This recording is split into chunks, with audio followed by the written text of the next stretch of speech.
आज महाशिवरात्रि का त्यौहार है। मुल्क भर के शिव मंदिरों में श्रद्धालु भगवान शिव की पूजा अर्चना कर रहे हैं। सुबह से ही शिव मंदिरों में अकीदतमंदों की जबरदस्त भीड़ नजर आ रही है। हर तरफ बम भोले की आवाज सुनाई दे रही है। हिंदू अकीदे के मुताबिक आज के दिन सच्चे मन से भोलेनाथ की पूजा करने से तमाम परेशानियां दूर हो जाती हैं।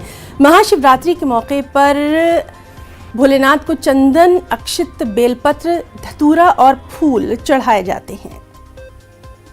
सीधे रुख करेंगे हमारे साथी कोमल का, जो कि जम्मू से हमारे साथ मौजूद हैं। कोमल, सबसे पहले तो आपको भी बहुत बहुत शुभकामनाएं महाशिवरात्रि की। और आपसे हम जानना चाहेंगे, बहुत ही भव्य नज़ारा जो है इस वक्त नजर आ रहा है, आप कहां पर मौजूद हैं उसके ताल्लुक से भी बताइए।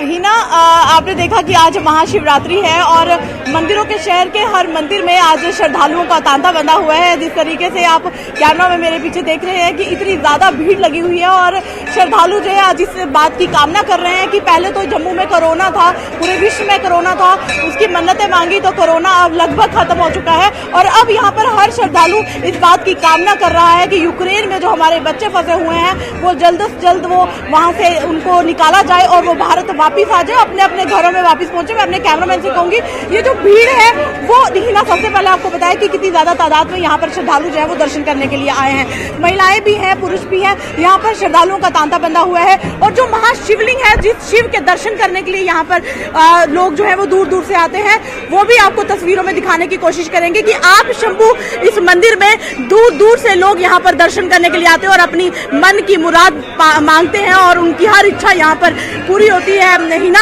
आज जम्मू के हर मंदिर में श्रद्धालुओं का तांता बंधा हुआ है। और तस्वीरों में जो आप मंदिर देख रहे हैं, आप शंभू है, ये खुद प्रकट हुए शिव है, ये स्थापना नहीं हुई है, ये खुद प्रकट हुए एक शिव है। जी, तो बहरहाल इसी तरह के नज़ारे जो है सब जगह नजर आ रहे हैं। शिव मंदिरों में धूम मची हुई है शिवरात्रि की। कोमल, बहुत बहुत शुक्रिया आपका तमाम तर तस्वीरें पहुंचाने के लिए, तमाम तर जानकारी के लिए।